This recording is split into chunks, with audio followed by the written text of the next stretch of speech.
On August 7th, 1942, just 8 months after the devastating attack on Pearl Harbor, and a mere 2 months after the United States' first major military success against the Japanese during the Battle of Midway, the U.S. would begin its first major offensive operation against the Empire of Japan on the island of Guadalcanal. It was during this operation on Guadalcanal that John Basilone would make his mark as one of the greatest Marines in United States history. Basilone was born on November 4th, 1916 in Buffalo, New York. His family would relocate to New Jersey in 1918, where he would attend St. Bernard Parochial School. After completing middle school at the age of 15, he would forgo high school and begin working as a golf caddy at the local country club. Although he would eventually become famous as a Marine, Basilone began his military career by enlisting in the Army in July 1934 at the age of 17.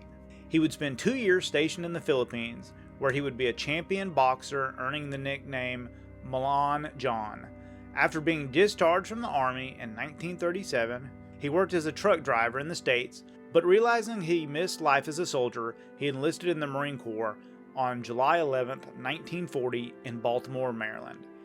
After completing boot camp at Parris Island and receiving further training at Quantico and New River, he would be stationed at Guantanamo Bay, Cuba. On early morning of December 7, 1941, the Japanese Navy attacked the U.S. Navy base at Pearl Harbor in Hawaii, officially thrusting the United States into the Second World War.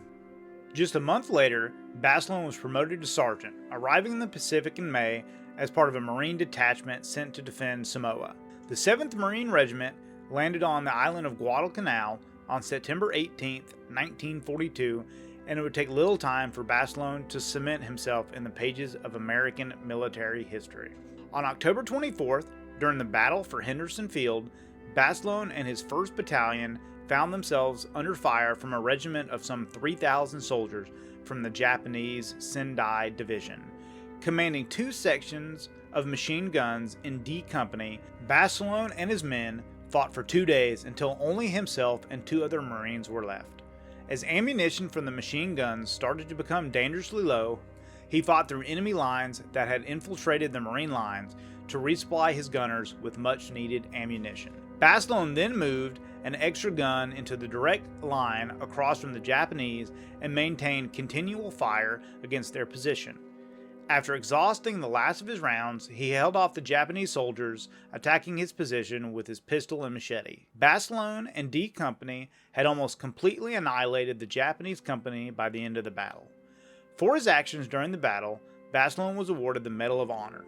Private First-Class Nash W. Phillips was quoted about the engagement. Basilone had a machine gun on the go for 3 days and nights without sleep, rest, or food. He was in a good emplacement and causing the Japanese lots of trouble, not only firing his machine gun, but also using his pistol. His exploits during the Battle of Guadalcanal made him a national celebrity and were heavily covered in newspapers and film reels. In August of 1943, he returned to the United States to help raise money for the war effort via war bond tours. A homecoming parade in his hometown was held on September 19th, drawing a crowd of thousands of people, including politicians, celebrities, and members of the national press.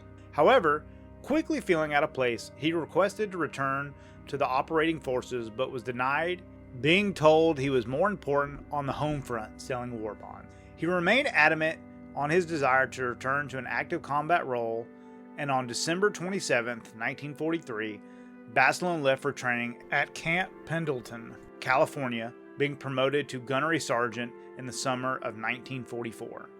While training, he would meet his future wife, Lena. They would marry in July of 1944, shortly before Basilone would be shipped back out to the Pacific. On February 19, 1945, thousands of American troops stormed the beaches of Iwo Jima.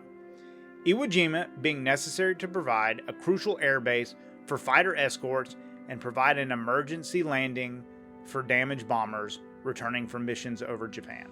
Basilone landed on a section of beach designated Red Beach 2, quickly rounding the side of a Japanese bunker before moving directly on top, attacking the position with grenades and demolitions. He then fought his way towards Airfield 1 and aided a Marine tank that was trapped in a minefield. He then started moving along the edge of the airfield towards the Japanese positions.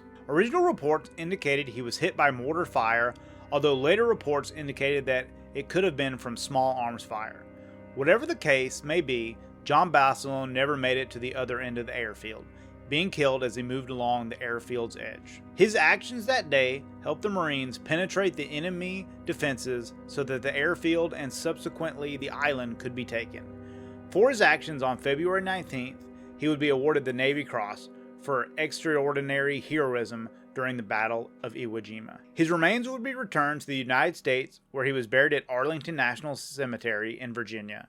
His widow, Lena Basilone, would die 54 years later, having never remarried, and was buried wearing her wedding ring. If you enjoyed this video, please make sure to like and subscribe for more incredible stories of military history. Also, let me know in the comments some of your favorite stories from the Second World War. Thanks for watching.